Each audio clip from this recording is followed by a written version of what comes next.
Bonjour, bonsoir. De notre invité, on dit qu'il n'a pas sa langue dans sa poche. Ces positions lui ont d'ailleurs valu divers jugements. Le prophète Dolski, Jaurès Yoro, est notre invité pour ce numéro de PPLK. Mais dites-moi, pourquoi ne s'était-il pas? Quelle influence ces positions ont-elles sur le showbiz? Il répondra aux questions de nos polémistes dans ce numéro de PPLK. Suivez-nous.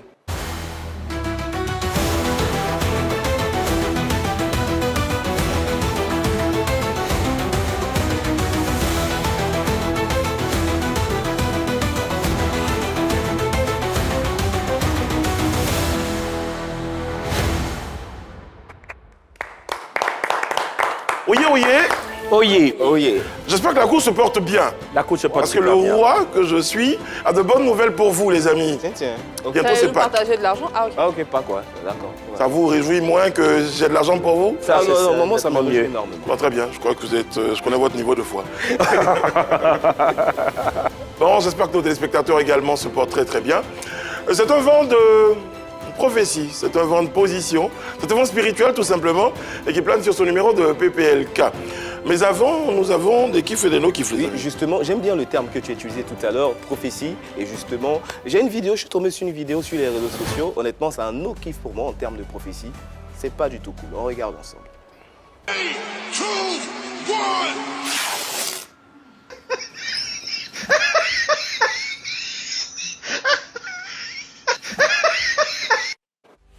Est-ce qu'on est d'accord que je pense que ça n'a pas été fait exprès? Ça ne vous est jamais arrivé de faire des choses dans vos rêves, vous vous réveillez en étant en train d'imiter ces gestes-là? Si, ça arrive? Si. Mais le t-shirt du monsieur. Que le gars, voilà, le t-shirt du gars. Dommage collatéral. Elle recevait dans son rêve voilà, une belle voiture. Bon, je suppose qu'après, c'est qu'elle va avoir 10 bateaux là. Là, il est... C'est randomé directement. On reçoit. Il y a des personnes insomniaques, par exemple, qui sortent de chez elles, qui vont jusqu'à emprunter un train pour partir ailleurs. Non, ça c'est différent. Ça, ce sont les somnambules. Voilà, c'est différent. C'est pas pareil que faire un rêve et avoir le sentiment qu'on fait physiquement et dans la réalité ce qu'on faisait plus ou moins dans le rêve. Ça, c'est pas être... Alors, il faut éviter juste que votre mari soit boxeur. Et voilà.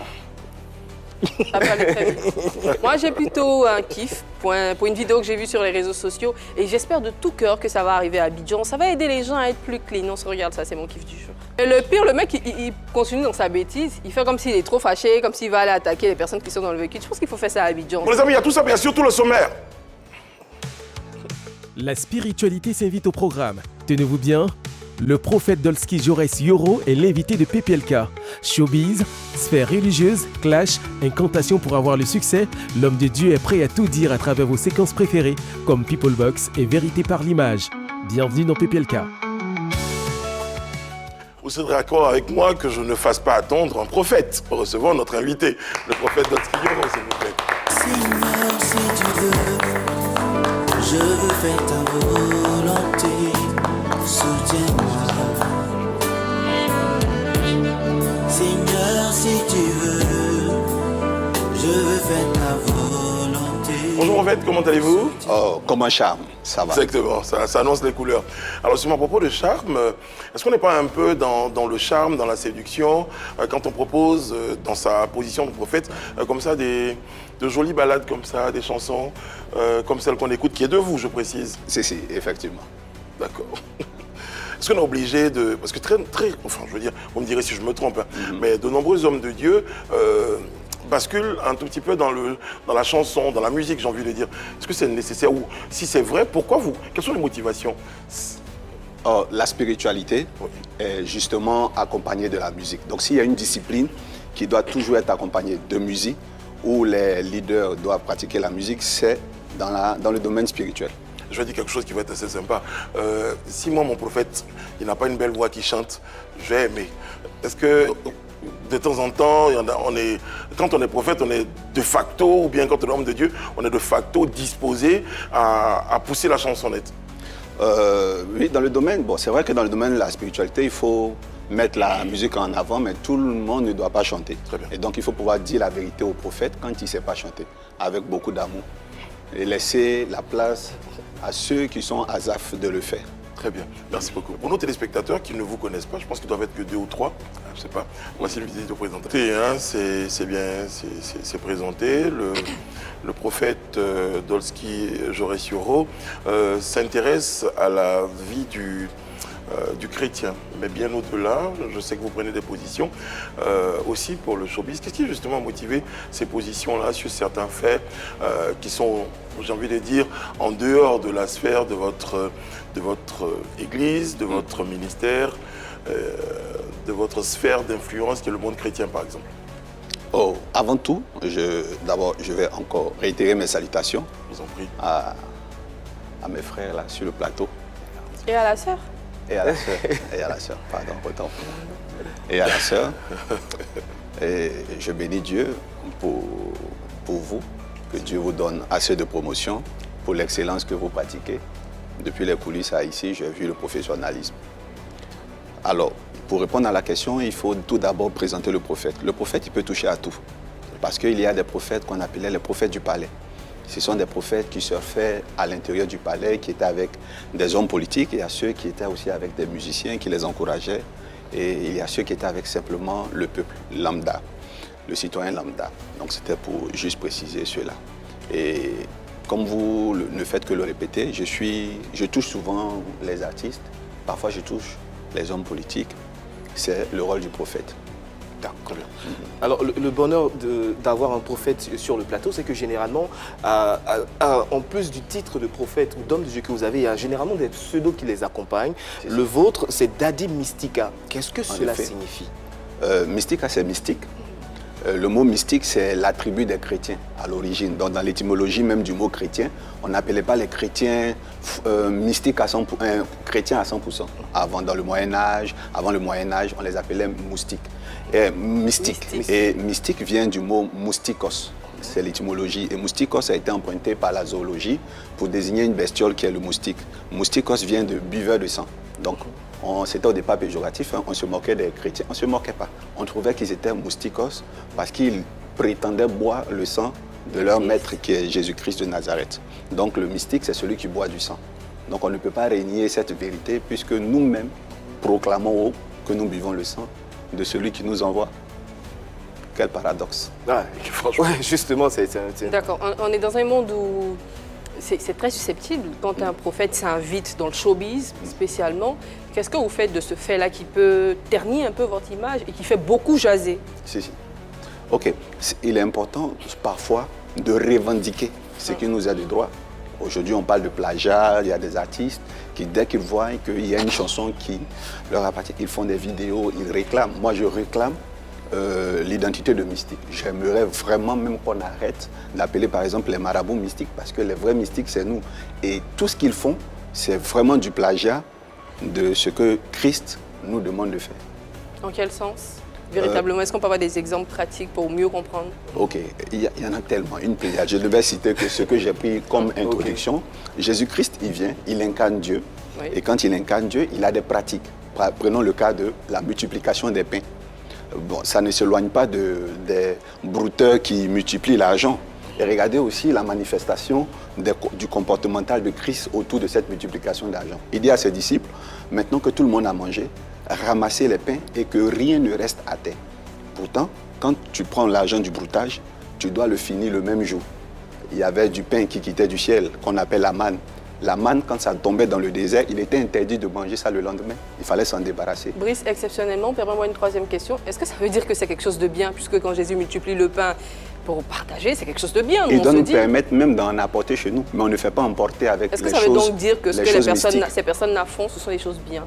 Puisqu'elles s'inspirent de Dieu, ce que vous dites. C'est pour ça que Jésus dit que la pierre que les bâtisseurs ont rejetée devrait devenir la principale de l'homme. Il n'est pas contre le baptiste, il est contre le fait que la gloire ne lui revienne pas. Bon, on va s'intéresser à autre chose, si vous voulez bien. On va sortir de la théologie et des grands concepts. Et puis on va s'intéresser à ce que vous avez déjà dit. Vous vous êtes intéressé au showbiz à plusieurs reprises. Et voici une première vidéo que je vous propose d'une de vos interventions. On la regarde et on revient après pour vous demander plus de détails, certainement. C'est parti. Maintenant, il y a un tout dernier que je vois, mais je rigole parce que le Seigneur m'a montré sa chute. On appelle ça chez eux le game, c'est le rap. Mais il y a un jeune qui s'appelle Imra. Il y a une foule derrière lui. Oh, ils font des gestes. Ils sont très contents. Il y a une chose que j'ai observée, c'est que cet enfant a été boosté dans sa vie par celui avec qui il est rival en ce moment. C'est vrai ou pas, ou bien je me trompe, ou bien je n'ai pas les vrais sons. Je suis l'actualité. Ce jeune-là l'a aidé. Didi B a utilisé son image. Didi B. Hein, Didi B a utilisé son... Mais Didi B a utilisé son image pour renforcer l'image du jeune. Vous voyez un peu? Mais il a dû avoir quelque chose qui a blessé foncièrement l'enfant. Et moi, le conseil que je lui donne, prospère, sois élevé, mais ne dénigre pas quelqu'un qui, une fois, t'a aidé à émerger. Waouh. Là, apparemment, c'était dans une église pendant un moment. C'était quoi l'idée de ramener cet exemple-là dans l'église? Bon, on ne fait que imiter, mais de façon spontanée, par mimétisme, le Seigneur Jésus-Christ. Okay. Voilà, qui utilisait des faits d'actualité. Dans ses paraboles, il a parlé d'un homme très riche. C'est vrai qu'il ne l'avait pas nommé parce que ce dernier était politiquement puissant, mais il a parlé quand même de quelqu'un du nom de Lazare, le pauvre Lazare et l'homme riche, comment il était vêtu. Donc il prenait des faits d'actualité pour exhorter. La meilleure référence pédagogique, c'est celle qui utilise des illustrations contemporaines. Ce genre de message, ça passe facilement. D'accord. Avec une telle prophétie, une telle sortie sur deux artistes qui sont très suivis en ce moment par les jeunes et tout, qu'est-ce que vous recherchez derrière? C'est quoi? C'est que Imra vienne vous voir pour essayer de en-griffe conjurer le sort, puisqu'il y a un danger qui plane sur sa carrière à travers ce que vous venez de dire. C'est quoi l'objectif derrière? Alors, c'est une pierre deux coups. Il ne faut pas le nier, il ne faut pas faire semblant. Déjà, les prophètes ne font pas semblant. C'est pour espérer que ce genre de personnes sollicite les prophètes. Et aussi, quand vous dites les prophètes, je fais une petite parenthèse rapide, quand vous dites les prophètes, c'est pas vous particulièrement. C'est-à-dire que si vous faites une prophétie de quelqu'un, ça va consulter un autre prophète, ça ne vous dérange pas particulièrement? Non, pas du tout. C'est comme en pharmacie, les molécules. Donc, et c'est aussi pour gagner plus facilement la jeunesse ou les personnes en face de nous, de prendre des exemples qui leur correspondent. Jean dans la Bible, il a vécu son temps, on touche moins. Parce qu'il est loin, on ne peut pas décrire excellemment la vie de Jean parce que c'est un fait qui s'éloigne historiquement. Donc il faut parfois prendre des exemples, introduire des exemples d'actualité. Quand vous dites, vous avez vu sa chute, comment ça s'est matérialisé? Est-ce que vous pouvez nous expliquer pour qu'on comprenne comment vous voyez sa chute? Qu'est-ce que vous avez vu concrètement? C'est ce que vous avez dit dans la vidéo. Si. Oui. Alors, c'est pas la vision, c'est avec le sixième sens qu'on voit la chute, comme on a vu la chute d'Arafat, comme quand j'ai vu la chute d'Arafat, quand on voit la chute d'un État dans les prophéties, dans le système prophétique. Pour lui, c'est quoi? Pour Imra, c'est quoi? Comment ça se matérialise? C'est quoi? On ne va plus écouter ses chansons? Ce qui va lui arriver, il va sortir des chansons qui ne vont pas marcher? Très bien. Celle qu'il faut le plus craindre, c'est celle qui se termine non seulement par des pleurs et la mort prématurée. Mais c'est aussi... Oui, c'est surtout ça. C'est surtout ce pouvoir aussi que vous avez certainement de conjurer, qu'il nous disait tout à l'heure, le mauvais sort. Vous avez une vision, vous la partagez, déjà pour édifier le peuple de Dieu, mais aussi pour aider une personne qui est peut-être dans une forme d'égarement. Est-ce que ça fonctionne aussi quand la personne ne vient pas vous voir ou de votre vision? Est-ce que vous pouvez conjurer le mauvais sort? Sans que la personne ne nous sollicite. Oui. À distance. Bien sûr. Sans que la personne ne nous sollicite. Et généralement, quand nous intervenons, nous intervenons par amour, et par patriotisme, parce que ce genre de symbole représente dignement la Côte d'Ivoire dans leur domaine. Vous l'avez fait pour Imra? Les prières pour lui, déjà quand on aime une personne, la prière automatique, par cogitation. C'est pas avec beaucoup de gestes, pas forcément fléchir genoux. C'est quand on dit, hey, Seigneur, j'espère que lui, il sera préservé. C'est une prière forte, surtout venant des personnes qui ont des vibrations et des fréquences très élevées. Donc je retiens que vous avez dit dans votre parole, quand on aime quelqu'un, bon, ça veut dire que pour les deux, sans avoir une forme, comme ça a été malheureusement interprété, vous ne preniez pas position pour l'un pour l'autre, c'est deux personnes pour qui vous avez de l'amour. Oui. Très bien. Je vois que notre prophète a le sens de la repartie. Et aujourd'hui, moi, je vais poser une question sur justement la même interrogation que se posait le prophète Stanislas Digui de Jésus. Il disait justement, quand on l'a reçu sur ce plateau, il disait « Pourquoi à chaque fois, c'est lorsque quelqu'un a son prime ou bien à l'ascension qu'on sait qu'on a des révélations prophétiques sur cette personne, qu'on sait que cette personne, on doit la préserver de sa chute, et on ne le fait pas pour un individu qui peut-être est au début de sa carrière ou bien qui commence à peine sa carrière, mais qu'on ne connaît pas vraiment, qui n'a pas assez de volume. Comment on l'explique? Oui, c'est pareil que quand on critique un homme politique ou un homme de Dieu. Pourquoi est-ce que c'est toujours des hommes de Dieu connus qu'on critique? Donc on ne peut pas se prononcer sur des choses qui ne peuvent pas être associées à des images dans notre subconscient. Vous voyez Comme un une peu. référence. Donc comme une référence. Il faut qu'on parle de quelque chose que les personnes peuvent imager pendant que l'orateur parle. Regardons les prochaines vidéos. DJ congélateur, les gens ont peur de le dire, mais je suis pasteur. Ne soyez pas, quand on prêche la Bible, vous aimez prêcher sur Jean, Matthieu, sur Judas. Mais dans notre vie active, il y a des personnages qu'on peut utiliser pour prêcher l'évangile. DJ congélateur, c'est l'incarnation, le prototype de l'ingratitude négative. Et non seulement il est ingrat, mais c'est d'une ingratitude méchante, je dirais même satanique, qu'on fasse sa délivrance depuis le village. Je parle parce que ça amuse les gens et les gens nourrissent ça parce que le monde, la Bible dit dans le livre de Timothée que les gens seront insensibles. Ne soyons pas aussi insensibles. C'est des choses du monde, mais qui doivent nous servir de leçon. Il marchait avec une colonne vertébrale, break.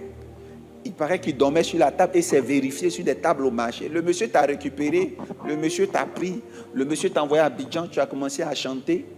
Et puis il y a des gens qui t'ont fait des propositions élevées.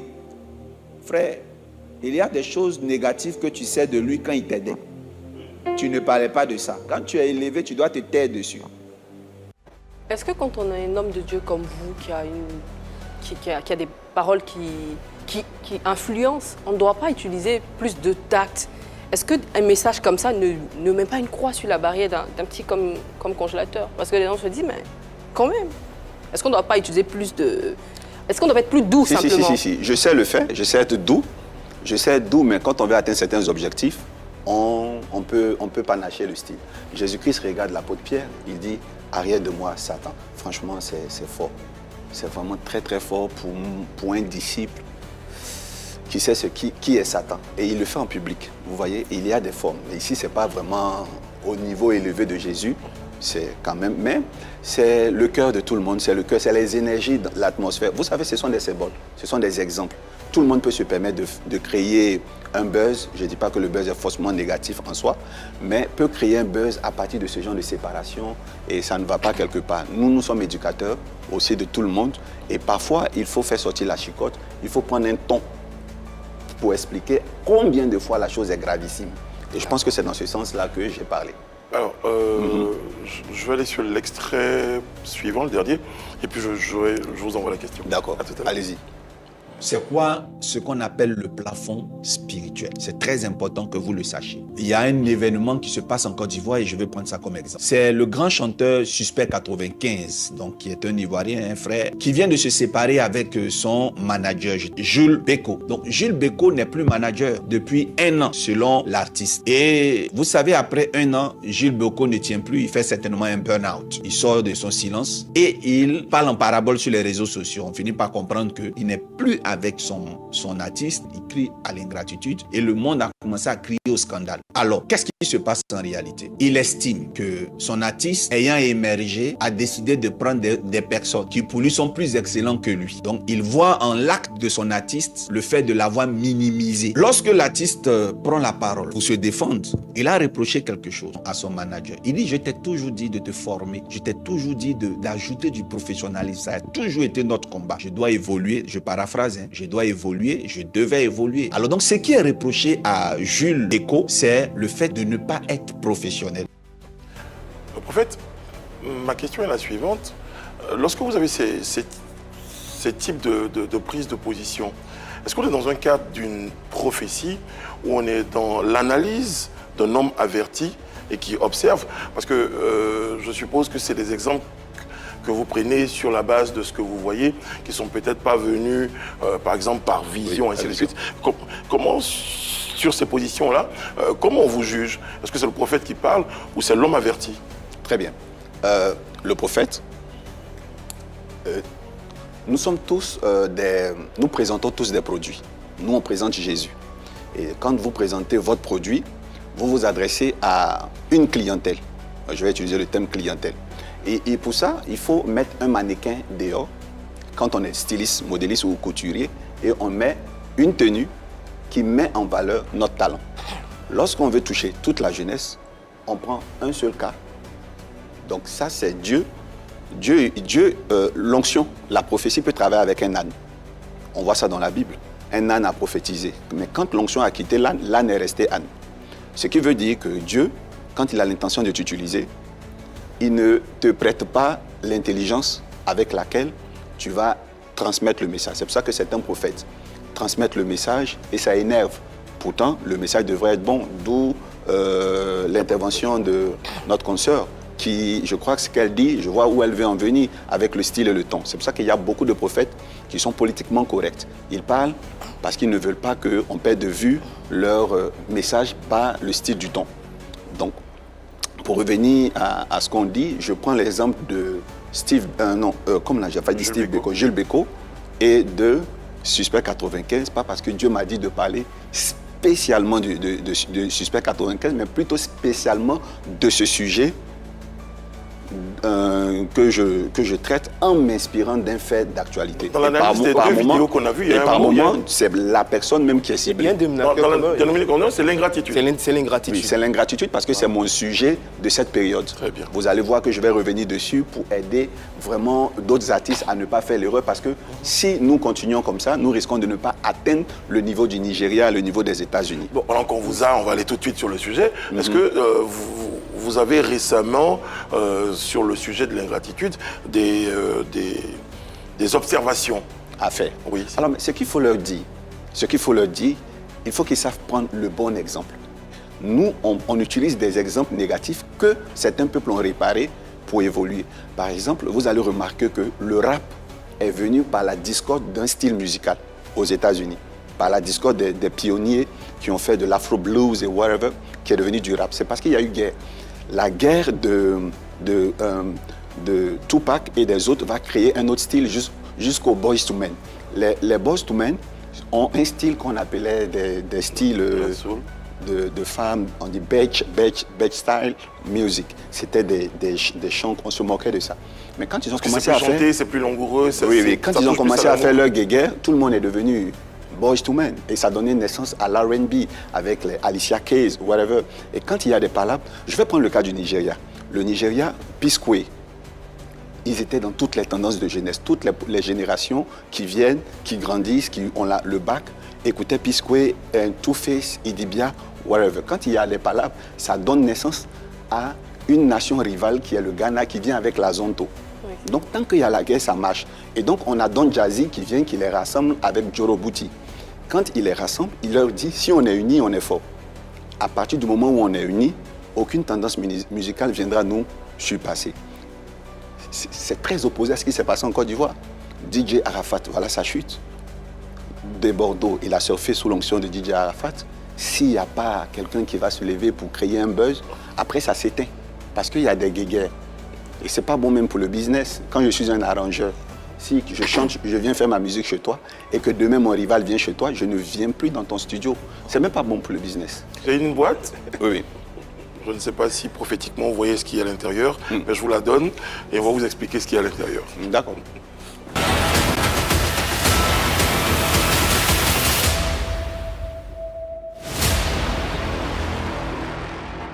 Alors, prophète, dans ce box-là, vous avez des questions.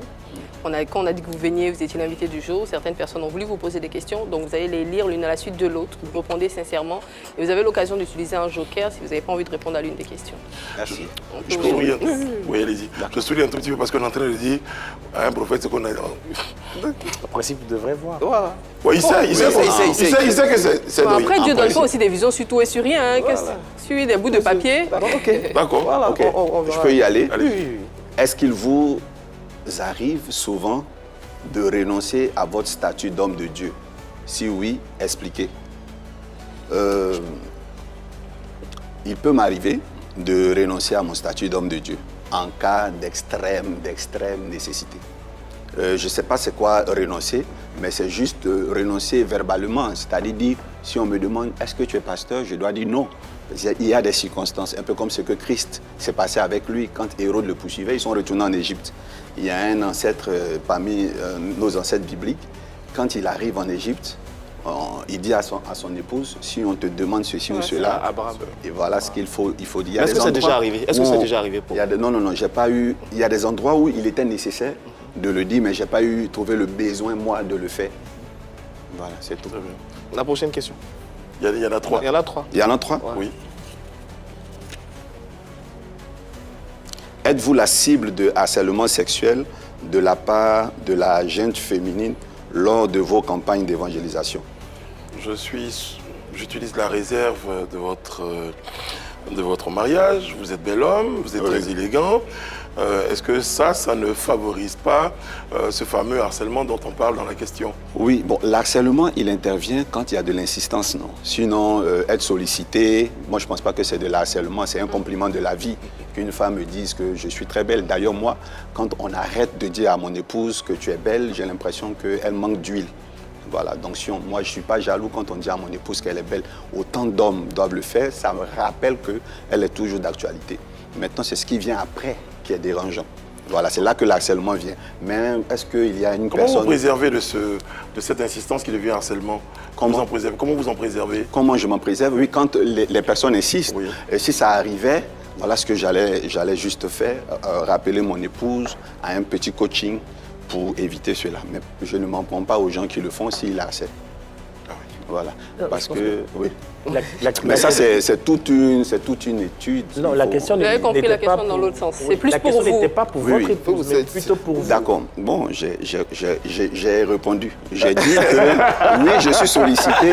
Je n'ai pas encore considéré que c'était de l'harcèlement. Je crois que c'est des compliments de la vie, qu'une personne dise « Oh, tu es trop beau, c'est du gaspillage, pourquoi devenir pasteur ?» comme ça, il n'y a personne qui vous a dit « Je trouve que c'est beau, bon, enfin, je préfère que quelqu'un d'autre le dise, parce que non, j'ai répondu oui, que c'est fait couramment, mais pour mieux répondre, je ne trouve pas que c'est de l'harcèlement. Très bien. J'ai dit que c'est un compliment. Vous portez peut-être pas d'alliance. Oui. Pourquoi? Oui, je ne porte pas d'alliance. Pourquoi? Parce que tout simplement, je ne suis pas... je suis anticonformiste. Je suis anticonformiste. J'emporte quand je l'ai, j'emporte quand je ne la vois pas. Je n'emporte pas quand je ne la vois pas. Tout de suite, je ne me presse pas de porter. C'est vrai que vous ne faites rien pour prouver aux hommes, mais comment on fait pour parce que je peux tromper mon épouse avec l'alliance en main. Donc pour moi, est-ce que ça ne motive pas les compliments de la part de la gente féminine, puisque sans la bague, elles se diront que peut-être que vous êtes un homme célibataire, qu'il y a de la place. Non, de façon anthropologique, il faudrait maintenant qu'on arrête de penser que ça amène, ça facilite la tâche à la jeune féminine. Nous sommes en 2025. Nous sommes dans le présent, dans le futur du présent. Donc, on sait très bien qu'avec une alliance, avec une alliance, les filles continueront à nous draguer. C'est pas mauvais d'emporter. Au contraire, ça crée l'éthique. Ça crée l'éthique, mais c'est ma marque personnelle de l'anticonformiste. Okay. Justement, on va évoquer... Vous en parliez. Je me demandais si... On a reçu la même question. On a reçu tous la même question. C'est ma marque déposée. Voilà, pour moi, je suis pasteur, mais avec beaucoup de notions d'anthropologie. Si je vous demande tout de suite l'origine de l'alliance, c'est vraiment... L'alliance est née d'un plagiat d'une cérémonie franc-maçon. Et donc, pour moi, mon épouse sait que je l'aime. Et donc, quand j'emporte, amen. Quand je n'en ai pas, amen. Elle le sait. Vous savez, excusez-moi, même un chef de cartel, il a une femme. Elle l'aime avec comment il est, elle adapte. Donc, mon environnement est adapté. Il y a une dernière question. OK, je prends les questions. Ouais. Ah tiens. Avez-vous déjà rencontré un obstacle sur une prophétie que vous auriez annoncée? Oui, beaucoup. Beaucoup. On a des prophéties qui ont tapé poteau. Beaucoup de prophéties. Un exemple? J'ai prophétisé sur la nation il n'y a pas très longtemps et il y a des parties, des secteurs qui ne se sont pas accomplis dans la percutance que je souhaitais. Mais c'est Selon bon. vous, pourquoi? On a Qu'est-ce qui explique on a ces faits? Qu'est-ce les qui mea explique culpa. ça? Alors, c'est les conditions qui se cachent derrière les prophéties. Jonas a été invité à Ninive pour prophétiser qu'il y allait avoir une calamité. Quand il finit de prophétiser la calamité, elle n'arrive plus. Tout simplement parce que le roi et son peuple s'est repenti. Ils ont su fléchir le cœur de Dieu. Donc, pour ceux qui ont dit, mais tu avais dit que ça allait s'accomplir, ce ne s'est plus accompli. Et bon, pour ceux qui vont le dire, ils vont le dire à raison. Mais derrière se cassent beaucoup de choses. Parce que les prophéties sont conditionnées. D'accord? Sont conditionnées. Je me souviens très bien, je l'ai dit. Mes prophéties sont conditionnées. C'est de l'humilité aussi quand même, parce que vous ne cherchez pas à justifier. Non, peut-être qu'il y a eu, mais vous dites clairement que vous avez des prophéties, vous tapez poteau. C'est comme ça. Ça arrive. Alors, on va regarder une autre vidéo. Celle-là évoque les secrets de la réussite. Par exemple, dans la musique. On la regarde pour ceux qui ne l'ont pas vue et on va la commenter également. Tu es un chanteur, ton album ne marche pas. Il y a 4 entités qui doivent les écouter avant les humains. Le feu doit écouter ta musique. Tu dois allumer une bougie pendant que tout ton album passe. Et tu dis feu, écoute. Ensuite le vent. Tu vas à un carrefour, tu fais écouter ta musique à l'air. Tu vas au bord de l'eau, à la mer, tu fais écouter ta musique à l'eau. Ils n'ont qu'à écouter. Quand tu es un artiste, tu fais ça au nom de Jésus. Quand ceux-là, ils ont fini d'écouter, tu vas maintenant voir les grands de ce monde pour leur dire, papa, écoute. Quand un grand écoute, tu lui offres comme ça, gratuitement, tu lui dis, il faut écouter. Qu'il écoute, c'est fini. Même si tu ne sais pas chanter dans l'album, tu vas réussir un jour. Ce sont des entités naturelles qui ont été citées dans la vidéo. Mais la toute première question que je voudrais poser avant qu'on rentre même dans le vif du sujet, est-ce qu'on peut réussir dans la musique forcément avec un fétiche? On ne peut pas réussir dans la musique avec son simple talent. Est-ce qu'on peut... Avec son simple talent? Oui, oui. D'accord. Est-ce qu'on peut réussir dans la musique avec la prière d'un prophète avant même de se lancer? Je suis un musicien, j'ai fini de concevoir mon album, je viens vous voir, prophète Dolski, prier sur moi pour que je puisse sortir mon œuvre. Est-ce que c'est possible de réussir avec ça? Si, ma première réponse répond à la deuxième. Il n'y a pas, vous ne pourrez pas, parce que vous êtes aussi des investigateurs en tant que journaliste, vous ne me donnerez pas de nom d'une personne qui a réussi sans susceptibilité de spiritualité. Donc, on ne peut pas réussir avec son talent. Je dis ça de façon catégorique. Même dans il faut la prière d'un prophète ou d'un marabout. Alors, et même dans la vidéo, vous l'avez dit, même si vous ne savez pas chanter, vous allez réussir. Maintenant, où est la place du travail? C'est vrai que dès le départ, on peut ne pas avoir le talent, mais le travail a quand même sa place dans la situation. Et effectivement, vos questions sont les bienvenues, mais vous-même, au travers de vos plateaux, vous avez déjà la réponse. DJ Congélateur ne fait pas de la musique de recherche. Comment il s'appelle Bébé sans de Bébé sans os de Mans, il ne travaille pas. Il ne me dit pas qu'il travaille, mais il a un succès. Plus que des artistes en ce moment tels que Garagis. Voilà. Alors, est-ce que ça, c'est pas une manière de faire la promotion de la facilité? Parce que ça, là, je sais pas chanter, la spiritualité je a parfois cette tendance à faire la promotion de la facilité. Il y a même un texte biblique dans le livre de Psaume. Dieu dit que moi, mes enfants, bien-aimés que j'aime, c'est dans leur sommeil qu'ils reçoivent leur bonheur. Le côté spirituel, nous ne devons pas le rendre scientifique. Okay. La pensée cartésienne doit s'éloigner de la spiritualité. Quand vous regardez Mamadou Gassama, qui arrive en France sans papier, qui monte un immeuble, qui sauve quelqu'un, vous ne savez pas ce qui s'est passé au Sénégal, les dernières bénédictions de sa mère. Quand vous voyez un Kabiliam qui est un fils d'un mouride du Sénégal, tu peux comprendre à peu près ce qui s'est passé dans le succès d'une personne à la peau noire, d'être au plus haut niveau de la célébrité. Je préfère dire, il n'y a pas de succès qui vient d'un talent ou d'une intelligence, mais par contre, dans certaines sphères d'influence, on a besoin quand même du travail. Vous avez cité l'eau, la mer, le vent. Alors, comment vous expliquez, par exemple, qu'il y a des personnes qui ont sorti des albums, qui sont dans des églises, pour parler que de ça, pour planter l'environnement, qui sont baignés, trempés dans cet environnement-là. Qui n'évoluent pas. Oui. Mais parce qu'ils sont dans des églises éternelles, mon Dieu, mon roi. C'est-à-dire la prière orale, simple. Seigneur, je veux te bénir. Il faut qu'on leur enseigne qu'il y a un homme dans la Bible qui s'appelle le pauvre Lazare, qui est mort pauvre, mais des anges luxueux sont venus le transporter pour aller au ciel. Donc, voilà. En plus de la prière, comme ça, il y a des choses qu'il faut faire. C'est pour ça que l'Église catholique a les meilleurs personnalités du monde. Parce que l'Église catholique est ritualiste. Très ritualisme. Hélas, elle est la plus critiquée d'une junte ecclésiastique qui n'a rien compris. Est-ce que, pasteur, justement, ce flirt avec le rituel-là, c'est pas ce qui entraîne malheureusement des susceptibilité de feux étrangers, souvent auxquels on fait appel? Ce n'est même pas la susceptibilité qui est à décrier, c'est la superstition qui est le blocage de tout le monde. Ne soyons pas superstitieux.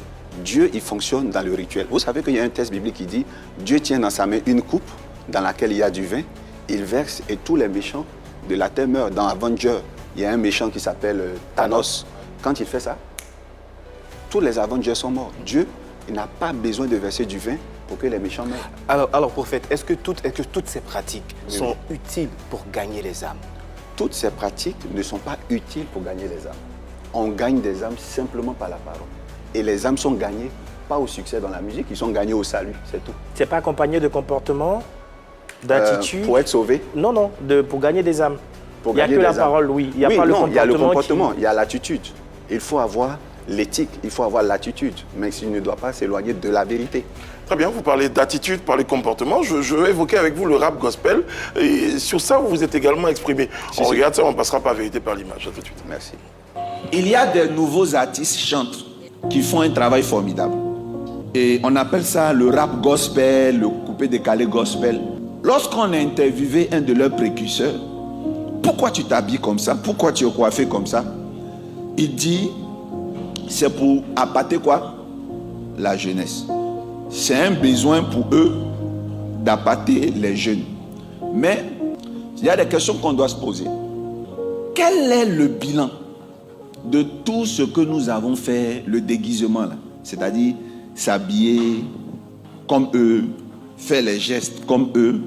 En fin de compte, on a terminé l'année. Qu'est-ce que ça a apporté dans les atmosphères?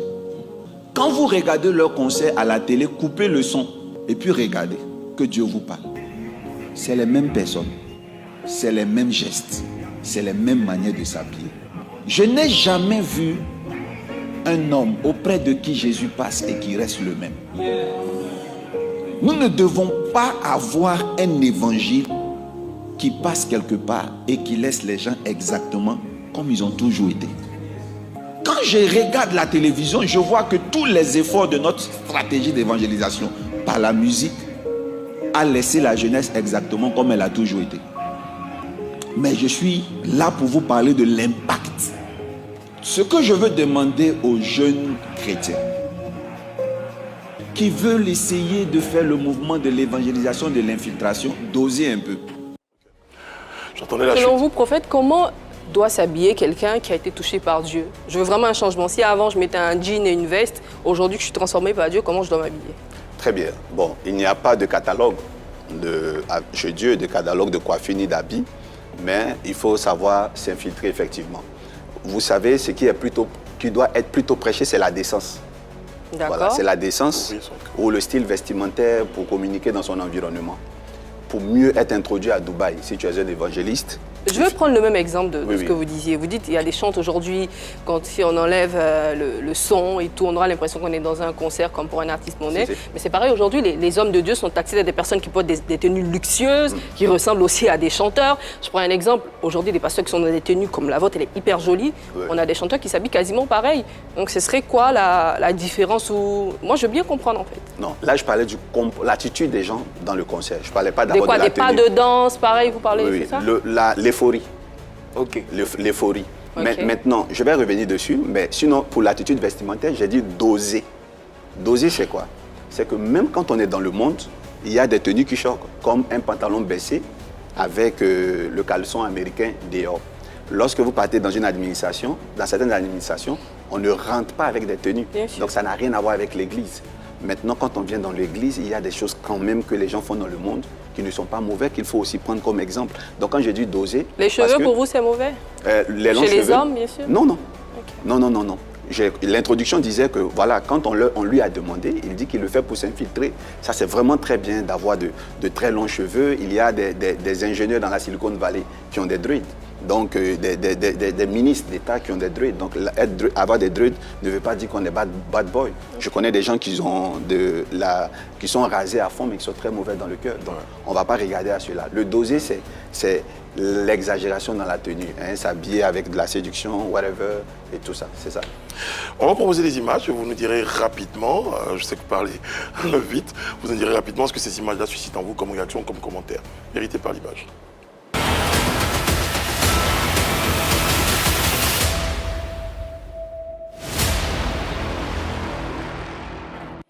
Voici la première image, Prophète Dolski. Dites-moi si vous avez un commentaire sur la photo de cette personnalité ou personne, c'est vous qui décidez. Il est né en juillet, le 14 juillet. C'est une date, tous ceux qui naissent à cette date sont comme lui. Très, très vrai, anticonformiste, rebelle au système. Vous... Anticonformiste, ressemblance un tout petit peu?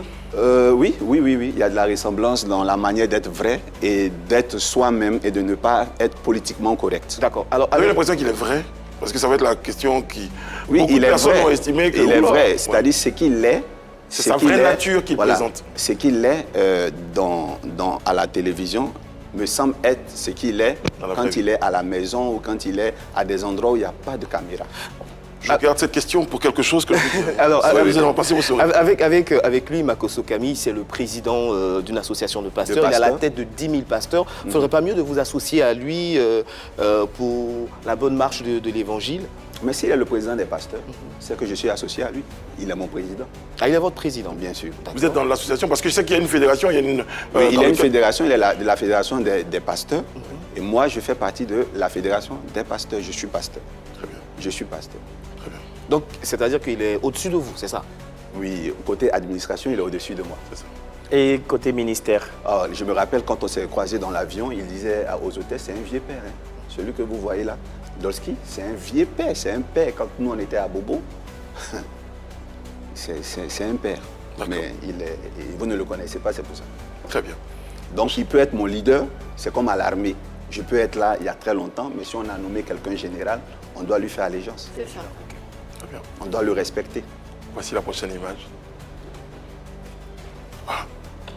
Le pasteur La Tchétchouva, il faut imiter sa formation. Parce que dans le monde, il y a le savoir. C'est un autre anticonformiste. Oui, il y a le savoir et puis il y a le savoir-faire. Tu peux savoir quelque chose sans pouvoir le faire. Et ensuite, il y a le savoir-faire aux autres. Donc lui, il sait faire aux gens ce qu'il a. Donc je suis admiratif de sa doctrine qui est remplie de vérité. Par exemple, je suis pour ce qu'il dit de la polygamie, je suis pour. Donc on ne peut pas être opposé. Mais il y a quand même des débordements quand publiquement il s'adresse à d'autres églises, il frappe. Donc si je le rencontre un jour... Vous êtes pour la polygamie, voilà. c'est peut-être l'une des raisons cachées pour lesquelles vous ne mettez pas votre alliance? Quel est le rapport entre l'alliance et la polygamie? Mais parce que l'alliance justement représente quelqu'un qui serait engagé, donc marié. Mais pourquoi je ne peux pas offrir plusieurs alliances à toutes les femmes? D'accord, ok, c'est une possibilité. Voilà. Alors, donc lui franchement, il est bon, mais c'est un bâtard, comme on peut le dire. Ça? Un bâtard, comme il peut nous le dire, donc on peut dire aussi c'est un bâtard pour se chahuter. Sinon, il est vraiment bien. Si je vous évoque le nom de Daddy Shekina, oui. Qu'est-ce que ça vous fait comme sentiment? Il y a un événement qui est arrivé avec le prophète Daddy Shekina et je me tourne devant les caméras pour lui dire, vraiment Bishop, je te demande pardon pour ce qui s'est passé en 2024, vraiment pardon. Et c'est très sincère, très sincère. Il y a une fuite de quelque chose que je disais. Si tu lis la vidéo en long, tu verras que je suis en train de rendre un témoignage. Je suis conscient d'une chose, si tu as fait l'école avec un ami qui est devenu ministre et que son nom était Papou, si tu le vois dans les rues, ne dis jamais Papou. Tu risques de le vexer et tu vas avoir des retombées vraiment négatives. Dieu l'a élevé, je ne devrais pas dire Daddy Shekina. Pardon, donc, prophète, oui. Je crois que j'ai un extrait de la vidéo, pour ceux qui ne l'ont pas vu, pour replonger, parce que ce que vous dites est très très important. Si. Je pense qu'on va repositionner le contexte, on va en parler. J'ai été avec un fils. Si vous le voyez, parce que si moi j'ai dit que c'est mon fils, il va dire qu'il est devenu un grand bishop, qu'il ne veut plus entendre son nom. Il va me menacer, il va envoyer ses policiers pour me frapper. Ça va pas chez toi. Moi, je suis dans le bas. Il y a une fois que ton ça va pas chez toi, ou bien il y a la même mec qui répare. Et puis, c'est venu te parler de ça. Arrête-moi tes petits. J'ai jamais été ton fils spirituel. Wow. Bon, et c'est bien sélectionné. Il avait l'air très énervé. Oui, il avait l'air très énervé, mais moi aussi très... je suis en train de faire des ragots. Il y a une vidéo juste avant mon intervention. Dans cette intervention, j'expliquais qu'il était vraiment quelqu'un de bien et de crédible, parce qu'il était avec moi et il voulait à tout prix apprendre mes mystères. Mais quand il est arrivé qu'il tente d'aller voir un autre mentor, il m'a demandé la permission. Et quand il m'a demandé la permission, je le lui ai donnée. Et c'était dans une conférence où j'enseignais vraiment le disciple-là. J'ai dit, vous pouvez tout dire de lui, mais c'est quelqu'un de très protocolaire, il est très respectueux. Et donc, cette partie coupée l'a offensé parce qu'il ne veut pas, il ne veut plus que je le situe dans mes témoignages comme étant un petit. Okay, et donc, quand j'ai reçu les menaces, dans cette prochaine vidéo que vous avez mis, j'ai dû dire, il me revient encore son exemple, mais si j'en parle, il va encore peut-être mal le prendre. Mal le prendre. Mais vous savez que ce n'était pas un message adressé à ceux qui étaient en face de moi, c'était un message adressé à lui. Vous voyez un peu au travers ce que je disais aux gens, je reconnais que c'était, mais c'était déjà gâté quand je le disais. Mais ici, maintenant, je lui demande pardon parce qu'on n'a pas besoin de le faire. Vous voyez pourquoi est-ce que le prophète Mohamed Sanogo, il est puissant, tout ça? Parce qu'il est dans le réseautage. Il y a lui, il y a le pasteur d'ICC, il y a le pasteur du Congo. C'est des gens qui s'associent. Et les prophètes, si on s'associe, je pense qu'on pourra rehausser l'image ternie qu'ont les pasteurs et les prophètes de façon internationale. Donc moi, je sollicite sa clémence et qu'il se soit apaisé. Parce que quand j'ai vu la violence avec laquelle il a parlé, c'est la violence avec laquelle il a parlé, je crois que c'est juste après ça que j'ai fait l'autre vidéo. Quand j'ai vu la violence, j'aurais dû demander pardon au lieu de dire une parole qui pourrait passer pour l'avoir nargué encore. Après tout ceci, est-ce qu'à ce jour, vous avez pu régler vos différends? Est-ce que vous vous êtes rapproché de lui? Le connaissant, il pourra se rapprocher de moi. Il pourra accepter de se rapprocher de moi, le connaissant. Parce qu'après les grandes colères de Shekinah, il s'appelle Conan Shekinah. Après ces grandes colères que je connaissais avant, ces colères ne durent pas. Ça a un peu trop duré, peut-être parce qu'il ne sait pas comment je vais appréhender son approche.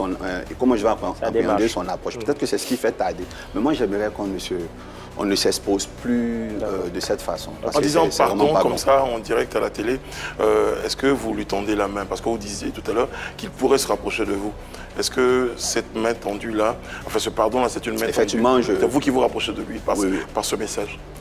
Oui, puisque c'est moi qui ai la parole, qui lui demande pardon. Voilà, qui lui demande pardon. Je peux faire à l'ivoirienne. Et en plus, c'est de vous que vient l'offense, il faut le dire. Oui, vous avez été le premier à sortir et puis ça m'a été révélé maintenant. Ouais. Au moment où je le faisais, je ne savais pas que c'était une offense. Je pensais que j'étais en train de rendre un très bon témoignage de lui. On a parlé de beaucoup de choses dans cette émission, sauf d'un aspect important, l'argent. Est-ce que justement l'argent représente quelque chose pour vous? Et est-ce que vous pensez à l'argent lorsque vous faites vos consultations spirituelles? Très bien. Vous avez reçu gratuitement. Donné gratuitement. Nous invite à rien faire de façon mercantile. Nous invite à ne rien faire de façon mercantile. Donc, quand je travaille, je ne pense pas à l'argent, mais je pense à Dieu.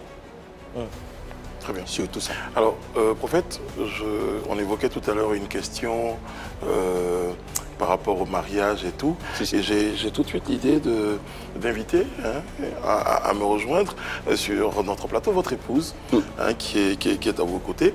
On va dire que ce n'était pas prévu, encore une fois, mais on est à une émission où on fait des choses. Alors, s'il vous plaît, est-ce qu'avec votre permission, nous pouvons recevoir votre épouse sur le plateau? Oui, je le permets. On reçoit donc votre épouse. Seigneur, si tu veux, je veux faire ta volonté. Soutiens-moi. Bonjour madame. On va regarder la caméra s'il vous plaît. Alors, je ne veux pas que vous regardiez votre mari pour les réponses, mais pour regarder la caméra. Et quel type d'homme il est dans la vraie vie, je veux dire dans sa vie que nous connaissons? Il est tranché dans ses positions, c'est le prophète. À la maison, quel type d'homme il est? Parce qu'il en parlait tout à l'heure. Quel type d'homme il est à la maison? Est-ce qu'il est aussi tranché, je n'ai pas envie de dire radical, mais est-ce qu'il a ses positions tranchées dans... Je ne dirais pas qu'il est radical, je dirais qu'il est vrai. D'accord. Regardez un peu la caméra. Il est vrai. Peu importe l'endroit où il se trouve, il reste lui. J'ai eu son avis sur l'alliance. Je vais avoir le vôtre. Vraiment, est-ce que ça ne vous dérange pas de temps en temps qu'il la porte pas? Pas du tout. Pas du tout. Vous portez la vôtre? Oui. On lui peut se balader comme ça, il ne porte pas son alliance. Oui, il peut se balader comme ça, il ne porte pas d'alliance. J'ai pas d'inquiétude. Le sujet a été débattu une fois entre vous déjà.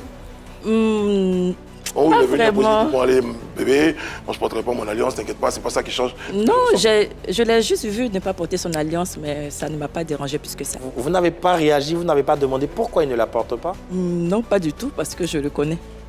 Si vous deviez, il n'est pas là, vous deviez parler de lui en face de cette caméra-là, vous lui dire quelque chose, qu'est-ce que vous auriez dit de votre époux ou à votre époux?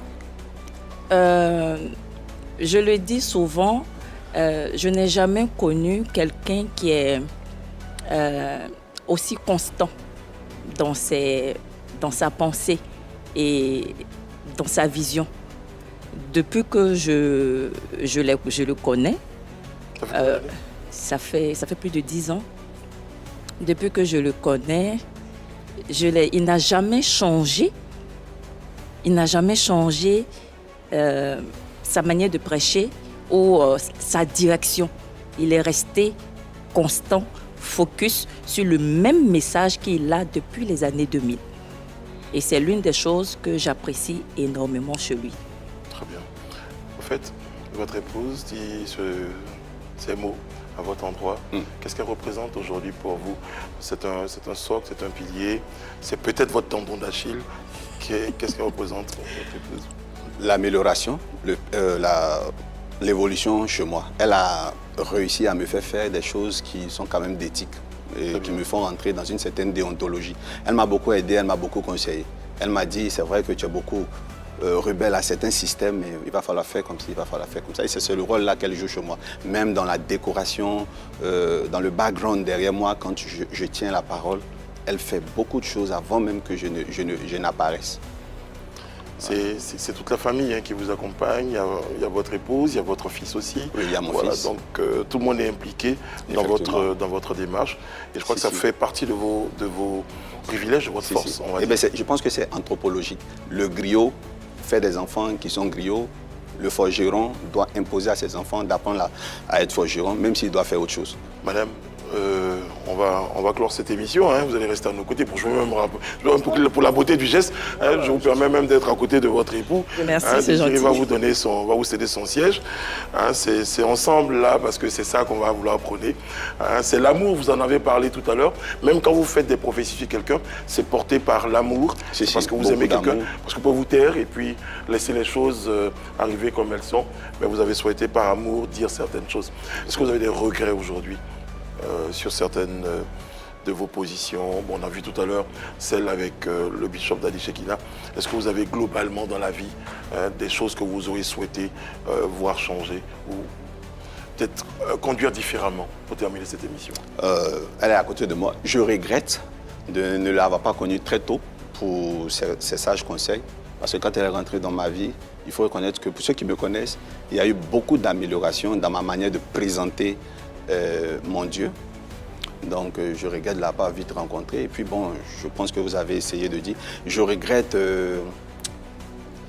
la plupart de certaines discordes, voilà, qui sont subvenus entre moi et certains hommes de Dieu par mes compréhensions de mes approches. Très bien. Pasteur Dolski Yoro, merci beaucoup. Madame, merci beaucoup. Merci à vous également. Et à toute votre famille qui vous accompagne.